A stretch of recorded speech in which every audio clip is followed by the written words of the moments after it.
지금 이제 조현임 과장님께서 설명해 주신 건강시험과 관련된 부분은 약사법에 따르기 때문에 크게 뭐 생명연립이 나타나는 분들이 연구를 포함하기 때문에 굉장히 이제 범위가 넓어졌다 이해를 하시겠지만 실제 병원의 입장에서는 대부분은 의료기기법이나 약사법에 따라서 건강시험을 하시면 되고요.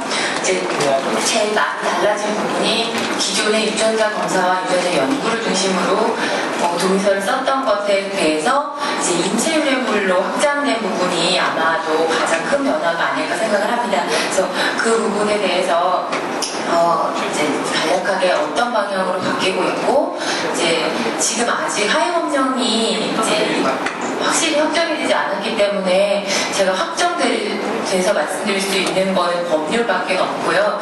시행규칙의 마련 방향이나 동의서 양식에 대해서 준비되고 있는 것들에 대해서 그런 방향들에 대해서 설명을 드리도록 하겠습니다. 먼저 다 아시겠지만 현행의 생명률이 안전하가는 법률은 유전 정보의 취급을 전제로 해서 그것에 대해서 규제를 해왔습니다. 그래서 실제 유전자 검사를 하려고 하느냐 아니면 그 유전자 검사로 나온 정보를 가지고 유전자 연구, 유전체학의 발달은 그 유전자 연구의 범위가 굉장히 넓어졌는데 연구를 하려고 하느냐 또는 이런 걸 전제해서 검사 대상물이나 유전 정보를 가지고 있다가 누구한테 제공하는 기능을 가질 것이냐라고 해서 유전자 은행 이런 것들에 대해서 유전 정보의 수집, 보관 및 제공에 관한 사항을 중심으로 규제를 해왔습니다. 그래서 아마 임상시험의 한켠에서 유전체 연구를 하겠다고 수행을 하시겠다고 IRB에 제출하셔서 유전자 검사 동의서 같은 것들을 많이 받아보셨을 텐데요. 제가 먼저 보시는 병원이 현재 지금 은행을 가지고 계신가요? 유전자 은행에 등록이 안 돼 있습니다. 그럼 유전자 검사 기관이고 연구 기관이시긴 하시죠. 그러면 이제 향후에 유전자 연구에 대한 개념은 없어집니다. 그러니까 유전자 검사를 하는 기관은 유전자 검사 기관이 되는 거고, 그 다음에 인체 유래물을 가지고 직접적으로 거기에서 어떤 정보를 얻은 걸 가지고 검사를 하는 건 해당이 안 되고요. 그 검사에서 나온 지금 아까 이제 조현임 과장님이 연구와 진료를 구분하는 거에 대해서 목적에 굉장히 중요한 방점을 찍으셨잖아요. 마찬가지로 인체 유래물을 가지고 나온 정보를 가지고 연구를 하고자 하는 경우 인체 유래물 연구의 범위에 포커스에 들어가시거든요. 그래서 인체 유래물 연구에 해당하시는 연구를 하시는 분이 계시다면 이제 인체 유래물 연구기관으로 등록되실 필요는 없지만 IRB를 설치하시고 그 연구자는 IRB의 심의를 받으셔야 하는 사항이 됩니다. 그래서 어쨌든 현행이 이런 형태로 하고 있기 때문에 유전자 검사나 연구를 할 때는 동의를 받아라. 그리고 그 법정 동의서 형태로 배포를 했었고요. 그 다음에 검사 대상물을 제공을 할 때 서면 동의를 얻은 경우에만 제공을 해라. 그래서 유전자 검사 기관이 다른 기관에게 보낼 때도 서면 동의 첨부한다거나 아니면 은행을 지금 가지고 계시지는 않다고 했으니까 검사 기관에서 어떤 정보를 다른 연구자나 누구에게 줄 때는 정보 동의, 서면 동의를 받은 경우에만 이렇게 제공하실 수 있었고, 그리고 그 연구자에게는 개인정보 보호나 제공에 관한 기록물을 잘 보관하도록 그런 의무를 주고 있었습니다. 그리고 검사 대상물에 대해서 동의를 받았어도 지금 현행 양식상 좀 문제가 있어서 5년까지 보존을 할 수 있게 돼 있고, 가로에서 동의권자가 내가 10년, 20년 이렇게 표기를 할 수 있었지만 대부분 5년이 디폴트가 돼 있으면 그냥 쉽게 말해서 동의권자가 내가 이렇게 굉장히 선한 의도로 깊은 의도를 가지고 검사 등을 기증하는 경우가 아니면 그냥 있는 거 체크하기가 쉽잖아요. 그렇기 때문에 상당히 5년의 체크를 해서 연구자들을 좀 곤란하게 한 경우가 있었는데 어쨌든 현행법은 이런 내용들에 대해서 지금 규제를 하고 있었습니다. 그리고 동의서 양식도 제가 아까 말씀드렸던 법정 동의서 형태로 이런 형태를 아마도 많이 보셨을 텐데요. 이 동의서가 말씀드렸듯이 유전 정보를 획득을 목적으로 하는 경우에 사전에 동의를 받도록 되어 있습니다. 그런데 유전자 검사를, 진료상 유전자 검사를 하는 경우에는 유전 정보 획득을 목적으로 하기 때문에 당연히 동의서를 받으셔야 합니다. 현행검사. 그런데 너무 루틴한 진료, 환자의 진료를 위한 건데 이걸 왜 이렇게 법정 동의서를 다 받느냐 하는 불편을 호소하시고요. 또 그리고 실제로 연구를 할 계획이 당초에는 없었어요. 그리고 진료를 목적으로 검사를 했으니까 그리고 동의서를 받는지도 모르셨던 거죠. 생명윤리 안전에 관한 법률보다는 의료법에 따르셨을 테고 진료의 행위 하나로서 유전자 검사를 했고 아니면 유전자 검사가 아니어도 다른 검사를 해도 검사를 하고 난 자녀 대상물이 남잖아요. 그리고 아니면 수술 후 같은 거 처치를 하고 나서 자녀 조직이 남는 경우도 있고 그러니까 그런 경우 이런 동의서가 적절히 갖추어지지 않았는데 대상물은 있는데 이 모아진 검체를 가지고 나중에 추후로 연구를 하고 싶은 상황이 발생을 하는 거죠. 근데 현행법상 그 검사 대상물을 가지고 그냥 유전자 정보를 획득하는 게 아니라 그냥 어떤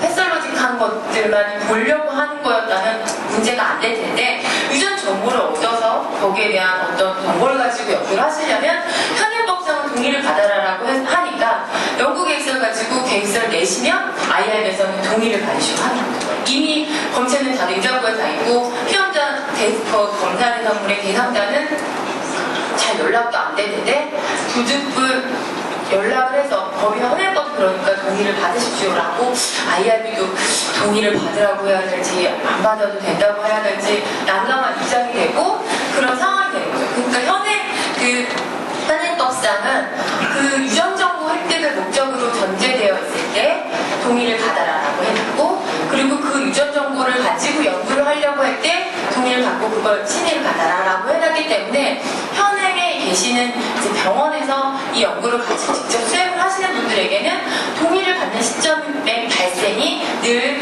이미 획득된 검사 대상물의 경우가 많고 물론 전형적인 연구의 경우에는 임상연구랑 같이 수행되기 때문에 임상연구의 한 파트로 동의를 추가로 받는 경우가 많으실 수 있을 겁니다.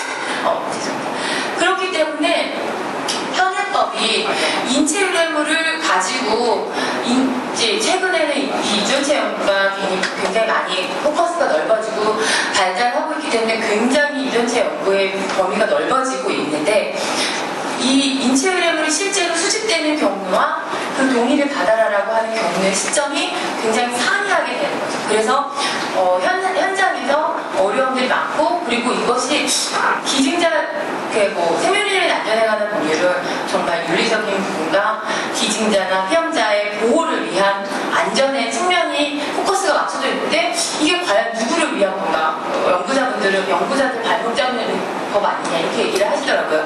그러니까 이런 어떤 균형을 잘 맞지 못하는 부분에서 이제 개정법은 그러면 그 인체 의료물을 가지고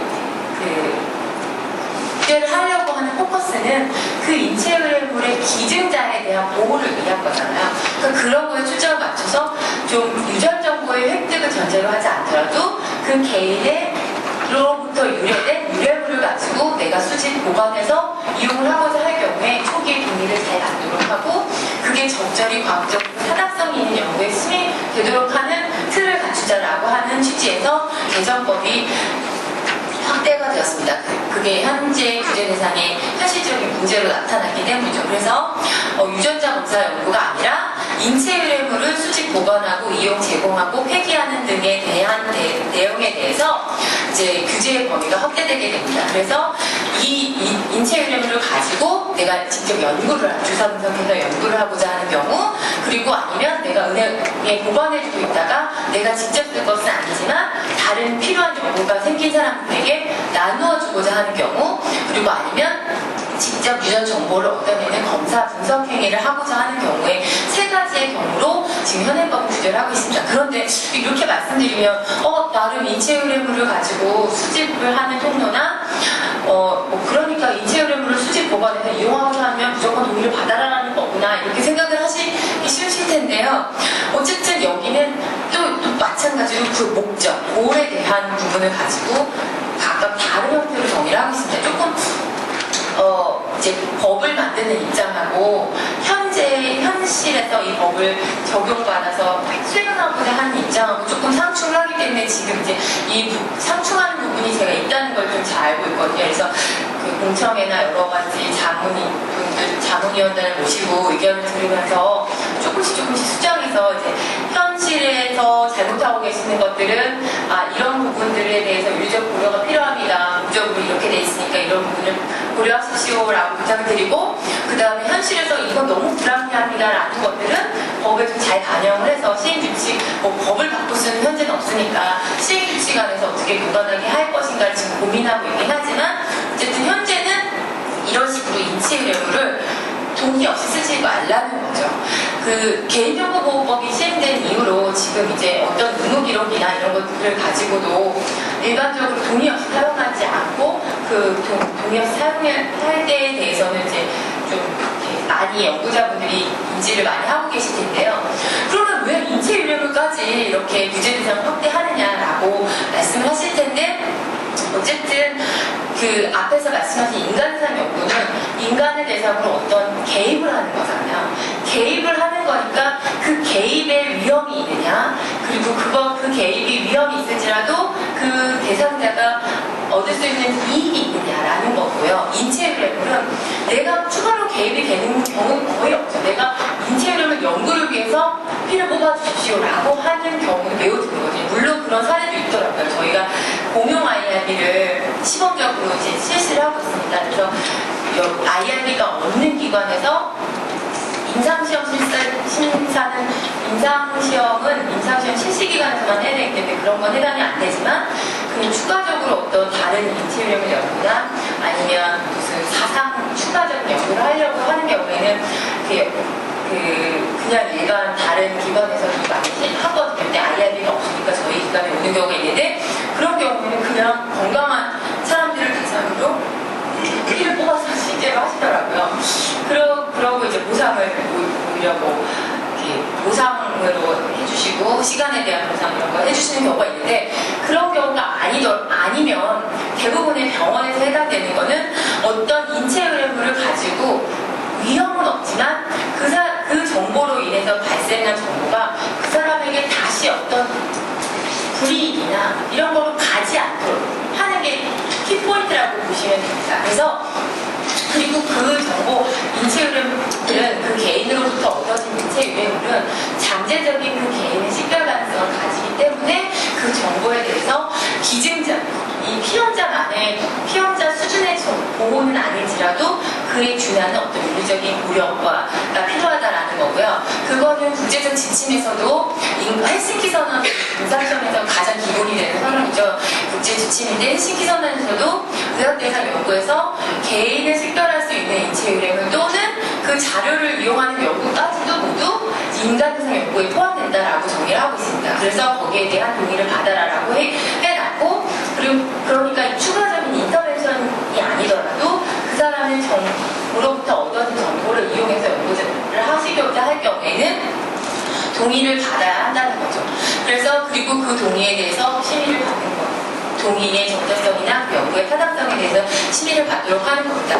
그리고 이제 미국에서도 다른 인간 대상으로 하는 연구의 범위 내에서 정확하게 다루진 않지만 그로부터 유래된 전체를 이용해서 연구를 하는 경우에도 인명화 조치와 그 개인으로부터 개인에게 어떤 결과가 다시 피드백돼서 된다거나 아니면 그 정보가 노출돼서 초래될 수 있는 위험들을 최소화하고 그 정보가 적절히 사용될 수 있도록 하는 것에 대해서는 다른 나라에서도 비슷한 어떤 보호 조치와 동의를 요구하고 있는 것이 사실입니다. 그래서 현행에 오히려 저희가 유전 정보의 획득에 대해서만 하고 있는 것이 다른 동의를 적절히 받지 못하고 모아진 검체들에 대해서 추후 연구를 할 때 IRB가 겪는 곤란함, 이걸 제 동의를 받으시오라고 할지 아니면 그냥 동의를 다 면제해 주십시오라고 할지, 동의를 면제할 때 사유는 다 한 가지거든요.